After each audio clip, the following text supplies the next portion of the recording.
inicio vamos a tratar de aplicar el método mayéutico a responder unas cuantas preguntas para dar una mirada muy general del conflicto en el Donbass, el este de Ucrania. Inicialmente vale preguntarse cómo nace el conflicto, en qué fecha, porque hay dos retóricas que se enfrentan. Según la retórica estadounidense, ese conflicto apenas empezó el pasado 24 de febrero del presente año, pero también hay que considerar la retórica rusa, y en esta el conflicto empezó hace 8 años. Entonces, esa es la primera pregunta que quiero que resolvamos, porque de eso depende la comprensión, el análisis, la reflexión de las siguientes preguntas.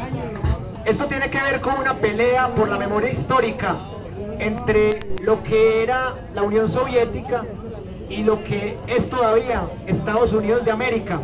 Según esta retórica, podemos ver que la Unión Soviética era 15 repúblicas, y entre todas las 15 repúblicas ajustaban aproximadamente 290 millones de habitantes.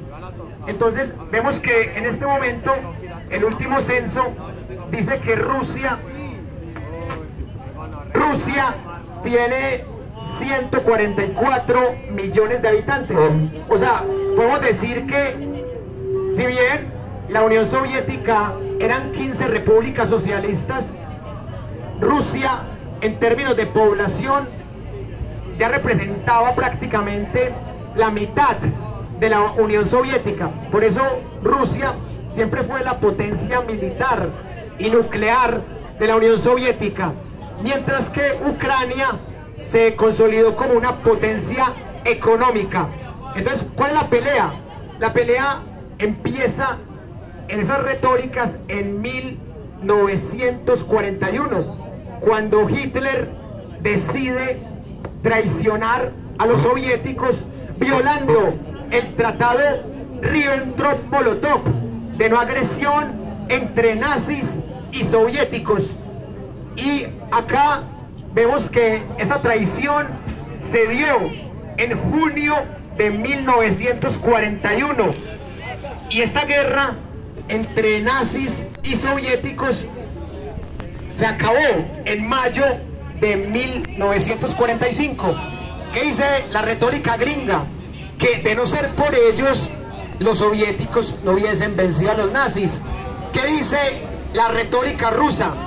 Que ellos pusieron 27 millones de muertos en toda la Segunda Guerra Mundial, y que Estados Unidos solamente puso armas y dinero, y que Rusia hasta el año 2004 solamente le pagó esa deuda a Estados Unidos, pero que ellos pusieron los muertos. Esa es la primera pelea. La segunda, que había un señor que nació en el contexto del imperio austrohúngaro, un señor llamado Stepan Bandera, y hay una pelea entre Rusia y Ucrania por este señor, porque en Ucrania a un presidente le dio por decir que era un héroe nacional, mientras que para los rusos era un genocida que traicionó a la Unión Soviética. Esa es otra raíz del conflicto. La segunda pregunta, que tiene que ver con la primera, porque si bien el conflicto empieza hace 8 años, esto tiene que ver con las rencillas entre el Pacto de Varsovia y la OTAN. La OTAN tenía 16 miembros en 1991, cuando se separa del todo la Unión Soviética. Ya había empezado la decadencia con la caída del muro de Berlín en 1989. ¿Y qué pasa? Que la OTAN tenía 16. Recordemos que el Pacto de Varsovia era la unión de 8 países miembros y de 3 países observadores.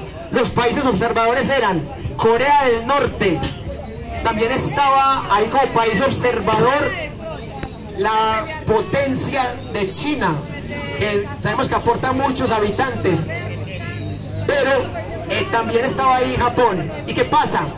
Que esos países observadores se empiezan a rebelar, y solamente quedan 8 países, Albania se retira del Pacto de Varsovia, pero uno de esos 7 países valía por 15, que era la Unión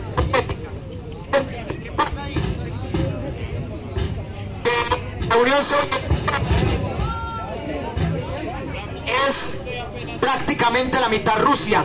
¿Y qué pasa? Que varios países que hicieron parte del Pacto de Varsovia, que fue creado para combatir a la OTAN, para defenderse de la OTAN, casi todos terminaron uniéndose a la OTAN. Los países como Lituania, Letonia y Estonia, países como Polonia, terminaron unidos en la OTAN. La última pregunta es, ¿por qué estos países siguieron uniéndose a la OTAN sabiendo que desde 1991 ya no existe el Pacto de Varsovia? ¿Para qué carajos? Entonces, esta es la gran pelea que tiene Putin con ellos. La pelea de, si ya no existe el Pacto de Varsovia, ¿por qué la OTAN pasa entre 1991 hasta la actualidad de 16 a 30 miembros? ¿Por qué estos países, aparte de tener 30 miembros, tienen 17 socios no miembros como Israel y como Colombia? ¿Y por qué estos países quieren acercar a la OTAN a dos vecinos estratégicos de Rusia como Suecia y Finlandia, que han sido neutrales desde la época de finales de la Segunda Guerra Mundial? Entonces Putin juntó los dos fenómenos: uno, que esos países se unieran a la OTAN, y dos, que esos países están amenazando a los rusoparlantes desde Euromaidán, que Euromaidán fue un golpe de Estado en el que se metieron allá a Ucrania, al este, en el Donbass, a hacer una cacería y un genocidio contra los ucranianos, que son rusoparlantes, que casi todos habitan las zonas de las repúblicas populares de Lugansk y de Donetsk, y con un batallón llamado Azov, que tiene símbolos nazis, que tiene prácticas nazis. Llevan 8 años torturando, masacrando a civiles. Entonces Putin dice que él no tiene una guerra contra Ucrania, porque si fuera una guerra, Rusia usaría todas las armas que tiene, pero él dice que es una operación militar preventiva porque él trata de atacar sin afectar tanto a la población civil. Mientras tanto, Estados Unidos ignora este contexto y dice que todo empezó apenas el 24 de febrero, que Putin es imperialista, pero lo más curioso es que los que tildan a Putin de imperialista han hecho más de 60 invasiones en todo el mundo desde el siglo XIX. Le quitaron la mitad del territorio a México, le quitaron a España, a Cuba, a Guam, a Filipinas y a Puerto Rico, y luego los indemnizaron, pero les habían ganado en la guerra. Se han metido varias veces a Nicaragua, se han metido a países africanos, a países asiáticos, y nunca a Estados Unidos lo han sacado de un mundial de fútbol. Entonces, ¿por qué no lo sacaron del mundial de Alemania 2006?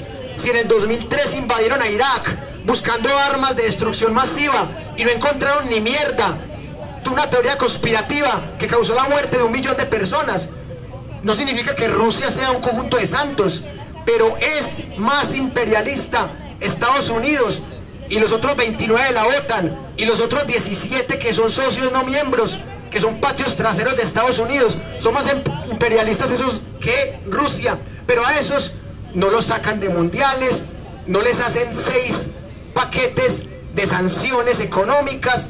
Y lo peor de todo, que con esto quiero concluir mi aporte, que están a puertas de generar una hambruna mundial, porque Ucrania y Rusia son potencias de trigo, porque Rusia es potencia de gas natural, también es potencia en petróleo, y, ojo con esto, en fertilizantes, y el 50% del valor de los alimentos que consumimos dependen de fertilizantes, lamentablemente.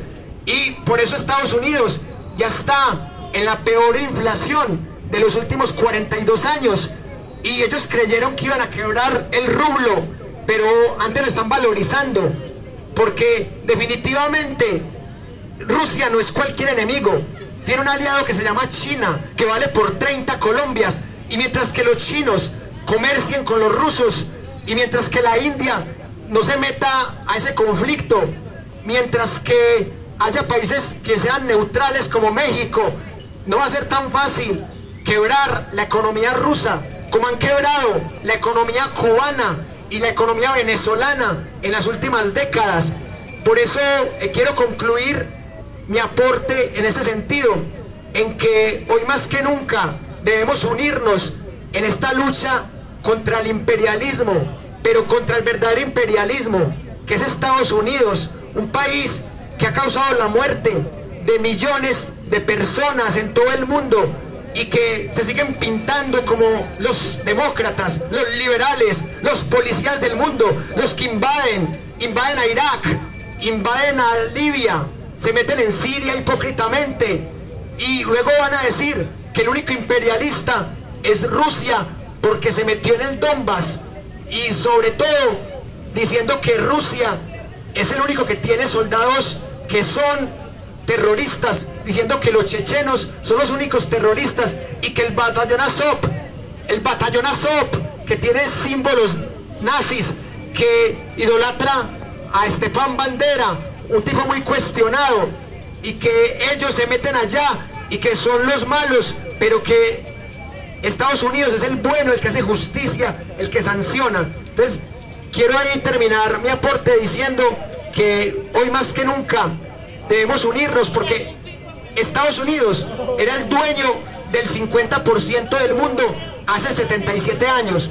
Hoy, en el 2022, Estados Unidos solamente es dueño del 25% del mundo, porque entre los 30 de la OTAN y los 17 lambones patios traseros solo suman 47 y son casi 200 países, así que Estados Unidos pasó del 50 al 25, así que su imperialismo se redujo y hoy más que nunca hay que luchar para que ese imperialismo se siga reduciendo. Muchas gracias. Sí, gracias. Bueno, una vez fui a saludar a unos compañeros punqueros y la sociedad nos previene mucho con los compañeros, con esa cultura. Cuando empezó a sonar la batería, uno siente una cosa que uno dice, uy, pues puta, y ganas de meterse a uno a mí porque me da miedo, pues ya estoy muy bien. Pero es eso que no nos permite a nosotros unirnos como una sola clase, con unos mismos intereses y un mismo enemigo. Y lo decía el compañero, un imperialismo que hoy se debate en una lucha y nos quiere involucrar a todos, inclusive al pueblo ucraniano. Le vamos a hacer el juego al imperialismo norteamericano con la OTAN y al imperialismo ruso. Le vamos a hacer el juego a un régimen fascista como es el doctor como es Zelensky, un régimen fascista, porque aquí me dijeron que viniera a hablar del régimen de Zelensky. Y así como mucha gente no quiere escuchar a nuestros jóvenes punqueros, metaleros, porque tienen prejuicios, no se dan cuenta la calidad de personas que hay acá. Y en ese sentido, hoy estamos diciéndoles que esta juventud está de pie, que esta juventud no le va a comer cuento ni a uno ni a otro imperialismo, porque somos un pueblo explotado y oprimido. Hoy las mujeres que están acá, esas mujeres valorosas, doblemente explotadas y oprimidas, por lo tanto doblemente revolucionarias y rebeldes, y por eso les decimos un viva. Aquí están, aquí en esta lucha. ¡Viva la mujer revolucionaria y rebelde! ¡Viva! ¡Viva! ¡Viva! ¡Viva la cultura de los jóvenes en todas sus manifestaciones. ¡Viva! Y nos tenemos que unir, compañeros y compañeras. Cuando hablamos entonces del régimen de Zelensky, permítame, yo le leo algo para que vamos a entrar el debate, porque tenemos que tener claro que si nosotros repetimos la historia, no solamente va a ser una farsa, sino una tragedia. Hoy sabemos qué es el fascismo. En ese tiempo la gente no sabía, ni siquiera los alemanes sabía qué era ese tipo de fascismo, ese régimen que acabó con una gran cantidad de la población, todo al servicio, para el servicio del capital, de los monopolios, porque eso es así. Hoy en Colombia un puñado de parásitos dirige nuestra vida. ¿Quién no conoce a Sarmiento Angulo? ¿Ustedes por qué creen que les mandaron la policía ayer? Porque había política, porque había ciencia y conciencia, y eso les da miedo, que los jóvenes se armen en su cabeza, porque cuando nos organizamos, nadie puede con el pueblo cuando se pone de pie. ¿O quienes tiraron esa reforma tributaria? Los viejos de las centrales que les dio miedo, fueron los jóvenes. Y por eso están ustedes aquí resistiendo. Y hay que decirle a ese pueblo que la cultura de ustedes es una cultura revolucionaria, rebelde, anarca si quieren, pero aquí están. Aquí están. Por eso, compañeros, voy a leerles una parte de lo que preparé para ustedes con mucha conciencia, con mucho respeto, porque hablarles a ustedes hay que tener mucha altura. Cuando hablamos del régimen de Zelensky, tenemos que tener en claro que estamos en la época del imperialismo, estamos en la época donde el capitalismo llegó a su fase final, ya no tiene más para dónde andar, solo le queda destruir el mundo y a la humanidad, y por eso nos tenemos que imponer. Ya lo dijeron los científicos que nos quedan menos de 3 años, y nos tenemos que parar duro, compañeros y compañeras.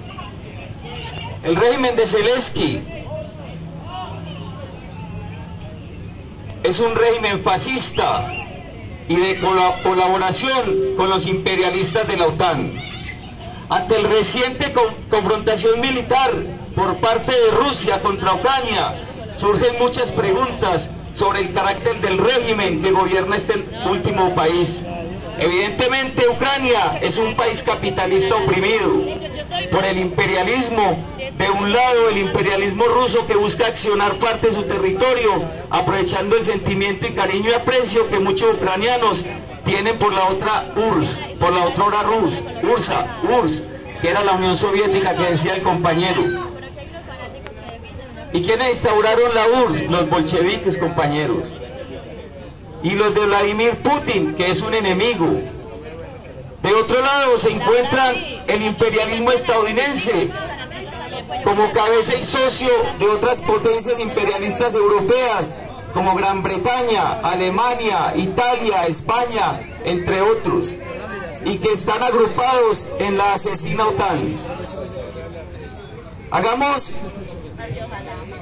una caracterización actual del régimen que gobierna Ucrania, que a pesar de ser un país oprimido, como dije antes, el de Zelensky es un régimen socio y lacayo del imperialismo yanqui, que ha guardado silencio frente a los grupos nazis que están directamente vinculados con el Estado ucraniano, llegando incluso a patrocinarlos.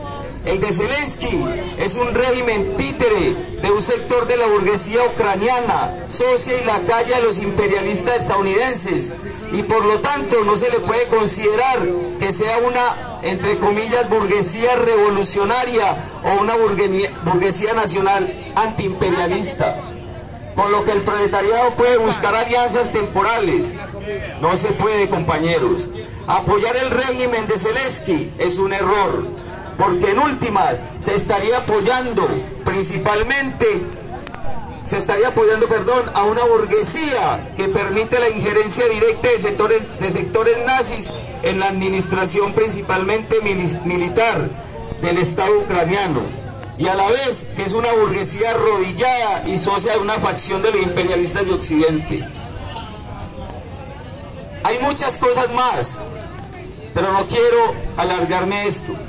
Quiero decir una cosa concreta para decir que los imperialistas engañan al pueblo, y les voy a demostrar por qué. Díganme, por Ucrania, lo decía el compañero, pasan todos los oleoductos de gas y petróleo. Si la pelea realmente es entre los imperialistas, pues que se den los imperialistas. Pero ¿por qué? Si Rusia, que tiene el poder y las llaves, ¿por qué simplemente no cierra las llaves y ya? ¿Por qué o cuántos oleoductos o los pasos de oleoductos han explotado los imperialistas? Tanto los de la OTAN, ¿han explotado alguno? Ninguno. Porque negocio es negocio, compañeros. Como decía el baraco de acá, plata es plata. Entonces, compañeros y compañeras, yo quiero... ¿Me traes una prensa, por favor? Yo quiero invitarlos a que miremos las cosas desde el punto de vista revolucionario. Hoy tenemos la prensa Revolución Obrera, y esta, sí, claro, compañero, ya enseguida hace la pregunta, compa, claro. Aquí está la prensa Revolución Obrera, una prensa escrita por los obreros revolucionarios. Esta prensa la pueden ver en la... Ya está mal la palabra, apreciado, ya está mal la palabra, este estudio también. Entonces, esta prensa, ustedes la pueden ver en la página Revolución Obrera, y ahí van a encontrar muchas cosas sobre Ucrania, el conflicto que hay actualmente, y nos vamos a ilustrar en eso. Y vamos a ver los problemas en Colombia, compañeros, como dice el compañero, y que justamente lo está llamando a eso. Entonces, compañeros, vamos a darle la palabra a los que quieran hablar para que miremos esta parte. Y no se les olvide, aquí estamos para la resistencia, aquí estamos para la lucha. Ni un paso atrás, y si vamos atrás es para impulsarlo y llegar más adelante. ¡Viva! Entonces, compañeros, hoy este gran evento antifascista que demuestra que los jóvenes y todos los demás que están acá tenemos conciencia de este régimen, que también es, además de mafioso y paramilitar, también tiene rasgos fascistas. Gracias, compañeros, un abrazo, muy amables. Hey, ya pasamos a la parte de comentarios, preguntas del público, pero antes de eso quiero decirles que es muy importante pensar el contexto de Colombia, porque estamos a puertas de una ucranización de Colombia. Por eso nos quieren poner a pelear en una guerra con Venezuela, para que los imperialistas rusos patrocinen con armas a Venezuela, y la OTAN y los imperialistas norteamericanos doten de armas a Colombia. Entonces, mucho cuidado. Hay que mirar que esto se está convirtiendo en una nueva guerra fría, y por eso quiero decirles que desde el proyecto de Universidad Nómada vamos a combatir con argumentos ese proceso de ucranización de Colombia. Y me gustaría que también vean las clases que tenemos en el canal de YouTube de la Universidad Nómada. Tenemos más de 15 videos de cómo evitar la ucranización de Colombia, conociendo la historia. Bueno, por aquí hay unos compañeros que tienen unas preguntas. A ver, para que continuemos con la segunda parte del conversatorio. ¿Quién llegó primero? A ver. Compañeros, yo considero que sí es muy importante, si bien hablar obviamente de nuestro territorio, del conflicto en nuestra ciudad, en nuestra región y en nuestro país, también es importante ubicarnos a nivel geopolítico, porque es que nosotros desde hace muchísimos siglos estamos conectados en un sistema mundo que lo que pase en el otro lado del charco se ve reflejado acá, porque así funciona el capitalismo y así funciona el capitalismo transnacional e imperialista. Por ejemplo, lo que está pasando en Ucrania afecta el precio del trigo acá, afecta el precio del pan, de las arepas, de un montón de cosas que es para nuestro consumo diario, de un montón de cosas de nuestra canasta familiar, porque resulta que somos un país tan rico pero tan pobre que no produce su propio alimento. Entonces esos son esos temas los que aunque es en Ucrania, nos tiene que hacer pensar nuestro contexto y apostarle a, por ejemplo, políticas de soberanía alimentaria, a políticas que busquen, por ejemplo, producir todas nuestras tierras que son súper fértiles. Tenemos uno de los mejores climas de la región, tenemos 2 mares, tenemos un montón de recursos que no necesariamente son las fuentes de carbón y de otros hidrocarburos, sino otra materia, un capital cultural que no lo hemos explotado. Entonces es a eso lo que nos trae todo esto. Además, es también pensar, es que el conflicto en Ucrania también se trata de un tema de desnazificación del mundo, independiente si estamos de acuerdo o no con las políticas de Vladimir Putin. En mi caso, por ejemplo, no, pero en mi caso también entiendo que es que la guerra en el Donbass viene desde 2014. Putin no había querido intervenir, así el Kiev, o sea, la capital del parlamento ucraniano, estuviera rompiendo numerables veces los tratados de Múnich, los tratados de Minsk, perdón, Minsk 1 y Minsk 2, que fue por ejemplo un acuerdo que la canciller Angela Merkel intentó hacer para que precisamente no estallara una guerra. Kiev no lo quiso aceptar a tiempo. De hecho, en el Donbass, en la República Popular Democrática del Donbass y del Donetsk, hubieron muchísimas masacres a cargo de los neonazis y Rusia no había querido intervenir precisamente por respetar el principio de la soberanía territorial y de la autodeterminación de los demás pueblos y de las